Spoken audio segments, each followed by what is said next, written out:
So good morning and welcome to Wisdom on Wednesday. Today we are welcoming Amber Compton. She's a parent of two boys who have been at Veritas since 2009. She's an author, a speaker, and she's an avid follower of current events. And she's also a teacher at Veritas Academy. And I'm personally really excited to hear her ideas on how to navigate tough conversations in our country where incivility and outrage have become all too common. So I'm just going to hand it over to Amber and hear what she has to say. So thank you. Thank you very much. Thanks. Yeah, good morning or good afternoon or whenever you're watching this. Thank you for having me. This is a topic that I love to speak on. I will say I'm on my parents' 1971 card table, so if it looks like there's an earthquake, it's just me having bumped it. This is something that has been on my heart and on my mind really for the last 4 years. A friend and I went to a debate at the Alamo Draft House when Trump and Clinton were debating, and they gave us all little flags and they had a special drink menu that was very patriotic, and everybody came and it was so well behaved, and it was the one where he kind of came up behind her and everybody clapped at the right moments. And I was just looking around the room, even here in the heart of Austin, feeling like we can do this, we can do better, we can have good conversations about tough issues and watch politics and talk politics together. Because I was one, I'm sure like you guys are, that was brought up where we didn't talk about politics or religion at the table or in good company. So that kind of began this long road of this passion for civil discourse. My husband and I decided shortly thereafter, started in 2017, to begin hosting what we called civil discourse dinners. And we invited our whole network of friends to come and talk about gun control and healthcare and immigration and genetic ethics. And it was fantastic. And there were ground rules and there was dessert and coffee. So it went pretty well, but these were people that didn't know each other. And I was so impressed at how well behaved people were and at the desire to come and really get into these things. People, many of them said, we've just been waiting for an opportunity. Of course, some said we would never come, we would never do that, but many people were very excited about it. And since that time, I've just been eating this up, reading articles, watching things, staying up with current events. Not a day goes by before someone sends me something and says, you should really take a look at this. This is right up your alley. And my family is a little sick of it, I think. Sometimes when we're raising our teenagers, they'll say, if your civil discourse friends heard you right now, they would say that you're not doing this very well. So, we're all practicing. And it's really led me to an organization called Braver Angels. And that's a national grassroots organization that's really trying to depolarize America by bringing liberals and conservatives together to talk about these tough issues. They host workshops now, online workshops and town halls and debates, and set up one-on-one conversations between reds and blues to really seek to find common ground. And in all of their events, what they do, there's sort of the three tenets that Braver Angels puts out there, is that they want people to understand the other side's point of view in a disagreement. Mm-hmm. And they want to support the principles of civil discourse in a disagreement. And they want to look for common ground in a disagreement.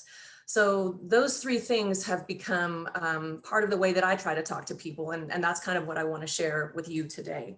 Amber, I just want to say that I love the idea of seeking to understand, because that doesn't mean we have to agree to understand. Exactly. And that's something that we'll talk about today, because I think people get caught up in that either I need to win or I need to persuade, and then we will have had a good disagreement. But the disagreement itself is actually the little nugget that you want, even though it's not always comfortable. So. And then as a society in this season, we're all in the same boat. We are not used to disagreeing. Most of us have people that agree with us as our close friends. Most of us tend to read and watch things that support what we already believe. So we're not often challenged or challenging ourselves with other points of view. And disagreements begin to become a little scary in our minds because they're not common.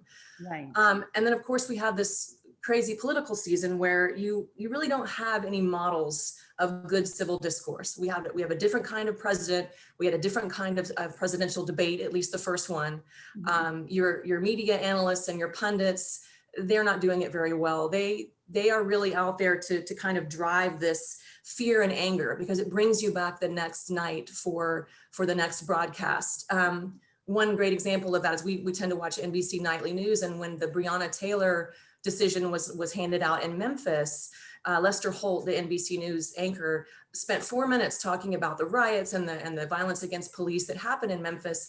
And then at the very end of that 4 minutes, he said one little statement that said, in every other city, there was no unrest and the protests were handled peacefully. But that's not what you were left with feeling after all the images that you saw. So the news doesn't handle it very well. And then the extremes on both sides are getting a ton more airtime. If you just watch things, you would feel that we are a nation made up of social Marxists and white supremacists, and that's all that there is. And I would say that that's not true. Most of us are more in the middle. Mhm. And then as Christians, we kind of find ourselves in this season trying to understand, what does it mean to be civil? And we already know from our worldview, we're given a whole book full of ways to be civil. The Bible tells us that we know our speech should be seasoned with salt. We know that we should put aside wrath and malice and anger and slander. And we know that we should restrain our words and have a cool spirit. And we know that we should be slow to become angry, slow to speak, and quick to listen. All of these things come from the biblical training that we have, and they're great models and guidelines for civil discourse. And the goal for Christians in civil discourse is to demonstrate grace and empathy and respect. And the hope is that if we, on this call are better at showing grace and in our little communities, that our spouses will get better at it, and our children will get better at it, and our communities will get better at it, and our nations will get better at it. So I don't mind starting small, and I don't think Braver Angels does either. That's where you start to make the difference. So stay with me here. And let me stop and say that if you miss the rest of this live stream, or if you miss the rest of this conversation, here's what I want you to remember. Conversations are important. Every conversation that you have is an opportunity for you to form a new friendship, or to plant a seed of faith, or to just simply love a neighbor. And every conversation is a building block in that great commission to treat others as better than ourselves. Civil discourse is just better conversations. That's it. Where we really listen and we seek to find understanding, and we really see others as fellow image bearers of God, even if they look and sound completely differently than us, and even if they're a little high strung or a little bit angry. Here's what happens if we don't have those conversations. If we are not in contact or in community with people that are different from us, we begin to rest on our laurels. We begin to stick in our tribes. We begin to think that our opinions are the majority. Nobody challenges our proof points. And we can become kind of haughty and less gracious toward people that look different, or live differently, or believe differently than we do. So I want to spend the rest of my time just talking about a few of the things that I've put in my civil discourse toolbox to help us do this better. The first one is what Ellen already said. The goal in civil discourse is to listen, to understand, and not to argue. And that is hard. When I'm speaking with my 17-year-old, he is listening to argue, and I can tell because he's enumerating the ways that he's going to disagree with me while he's listening to me. Persuasion or winning isn't the goal. The discourse is the goal. And if you do it well, and you listen well, then you get to do it again, and then you get to do it again, and you get invited back, and you get more opportunities to have that. I had breakfast with a friend this weekend, and she said, I know you're called to do this. I know you feel good about it, but this isn't for me. This isn't my calling. I don't have the energy to try to persuade someone.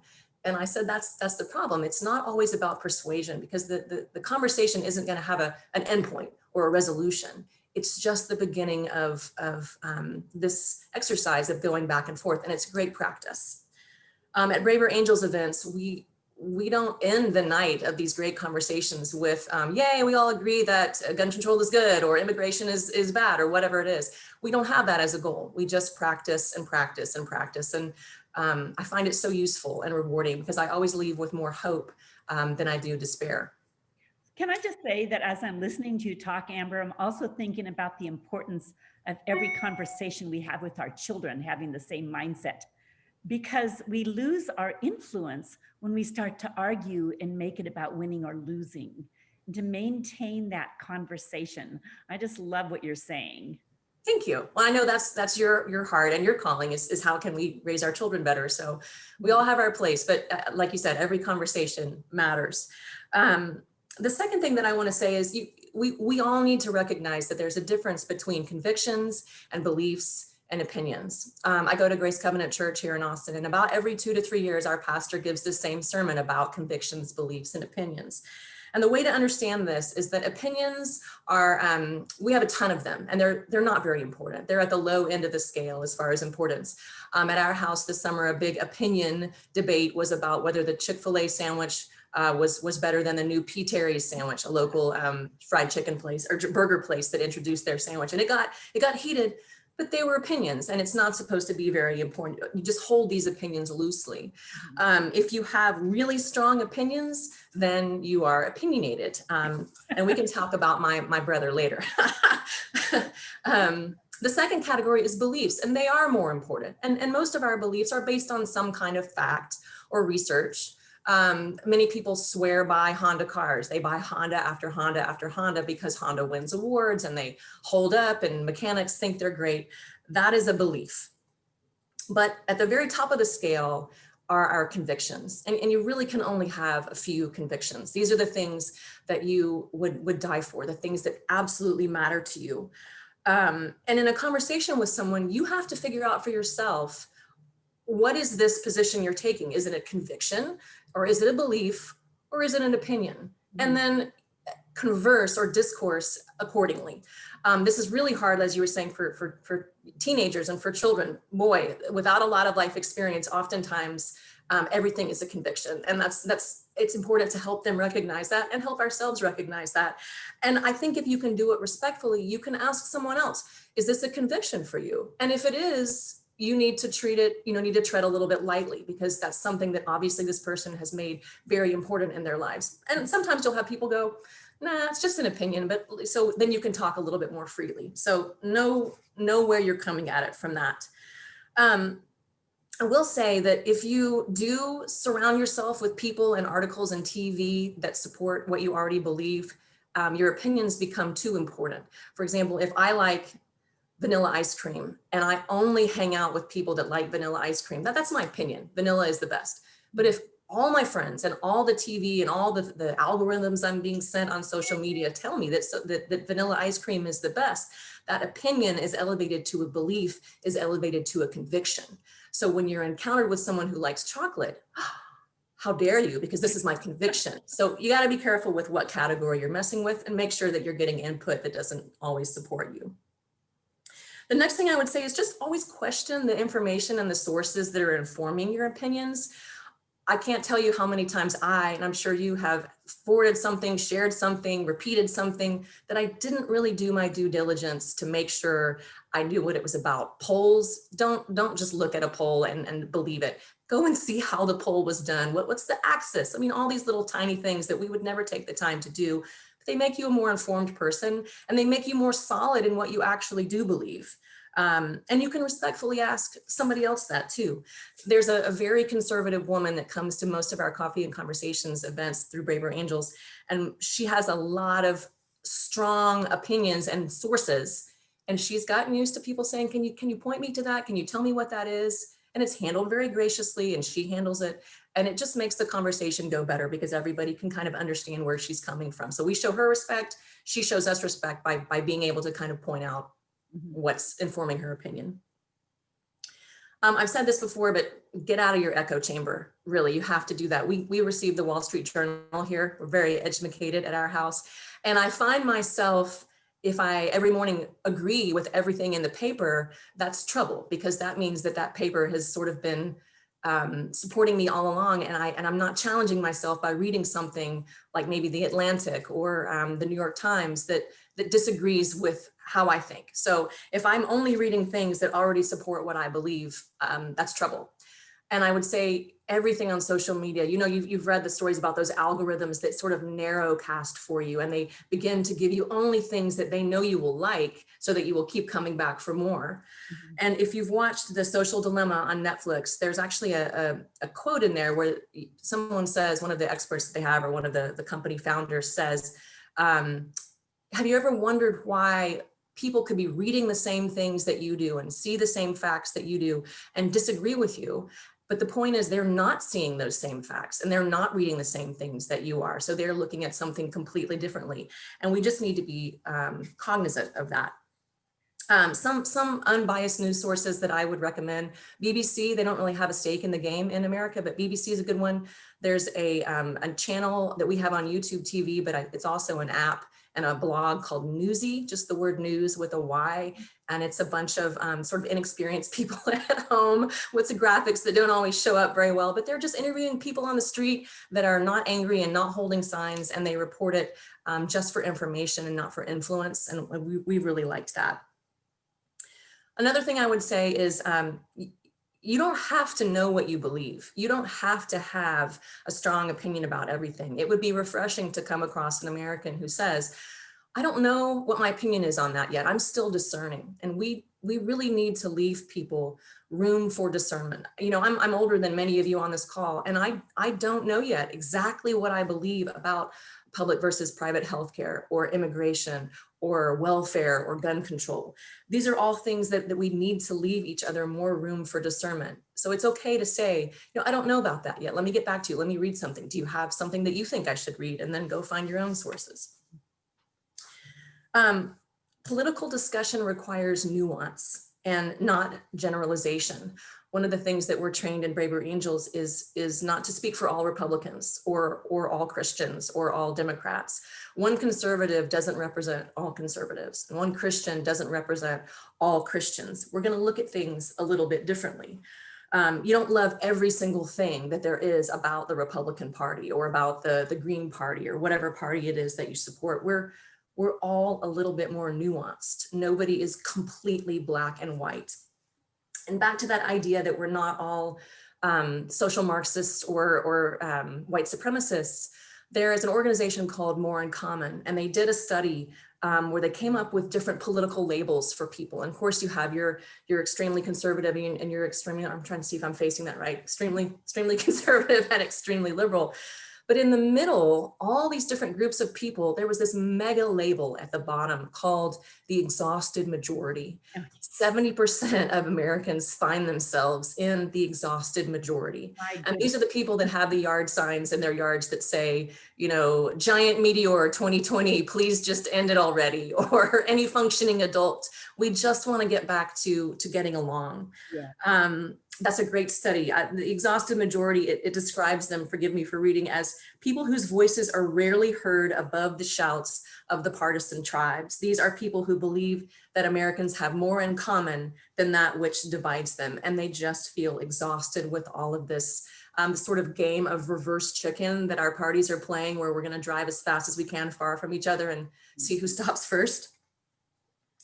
Another thing I would say is diffuse the conversation you're having with someone by just different phrasing. We all know that words are important, but the words that you use to enter a conversation with someone or enter a disagreement with someone are so important. And we often casually throw out statements that are very off-putting at best and can also be insulting without intending to do so. Some examples of that are, I can't believe that you would vote for that candidate, or anyone who would support that is a moron, or how could anyone, or why would you ever, or why I would never, things like that. I'm just amazed that anyone could ever. We need to soften that down and practice something that's a little bit more gentle. I statements are always great, where you say, that's interesting, I've always believed this, or I've never thought about that. What I usually think is this, or I have found this. Or a classic, I hear what you are saying, but what I believe is this. And these are just those little Christian ways, or hopefully anybody's ways of doing this. They're seasoned with salt. They're slow to become angry.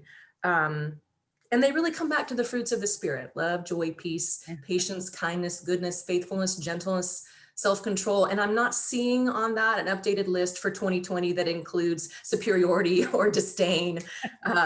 We got to remember that we're trained for this. We know how to do this better. I think sometimes as Christians, especially those of us in 2020 that are sort of siphoned off into our little echo chambers, we don't always welcome different viewpoints. We tend to want to shut it down as soon as something goes a little twervy. But different viewpoints make you smarter and stronger and richer in what you believe. They give you a chance to practice and really think about what is it that I hold dear, and what is it that are the things that matter to me in life. They give you a chance to practice. And if you're doing it right and the other person's doing it right, they give you a chance to listen to what the other person is saying that is important. You don't have to be influenced by that person. You don't have to be persuaded by that person, nor are you necessarily trying to persuade. Again, it's the conversation. You are each seeking greater understanding of something you didn't know about. And at our school, at Veritas, we don't want kids who don't know how to practice this. We don't want snowflakes, if you will, or kids that live in a bubble and don't know how to be comfortable saying, oh, you disagree. I think we all want kids who are saying, oh, yay, a disagreement, come and sit by me, come sit down here. I've been waiting for this all day. I want to practice this. I want to see what this feels like. And they're not threatened by it. They feel excited for the opportunity. And then they're going to use these words, and we're going to use these words that help us have a better conversation.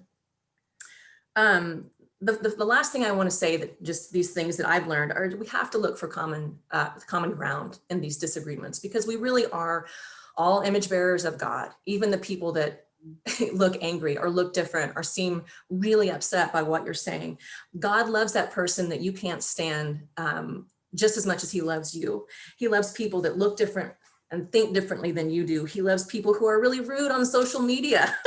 And he loves people who vote differently than you do. And that's half of America, I would argue. So we got to be careful with that. We got to be more understanding, more empathetic, more listening.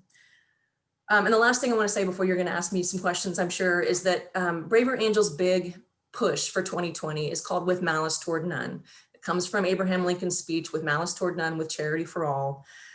And the idea there is to take this pledge that you will have no malice toward people after the election, no matter which way it goes. Even if you're the happy, ecstatic winning party, or if you're the sad, despairing, tuck your tail between your legs losing party, you need to understand that we all live here together, and we're going to try to have no malice and seek people out and have better conversations and find opportunities to work together.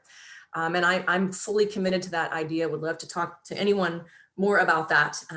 But that's my civil discourse toolbox. So Amber, this is so encouraging for me. When you mentioned that, what was it you called it?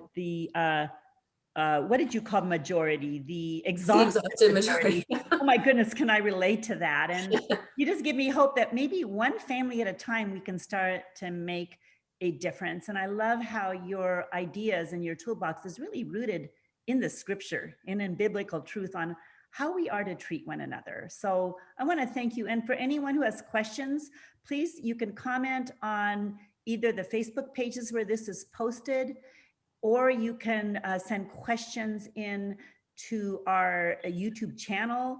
So just let's have this conversation keep going. And I'm just really praying that many, many people will hear this and gain some great ideas on how to really move our country toward a better understanding of different sides. So thank you, Amber, so much for joining us today.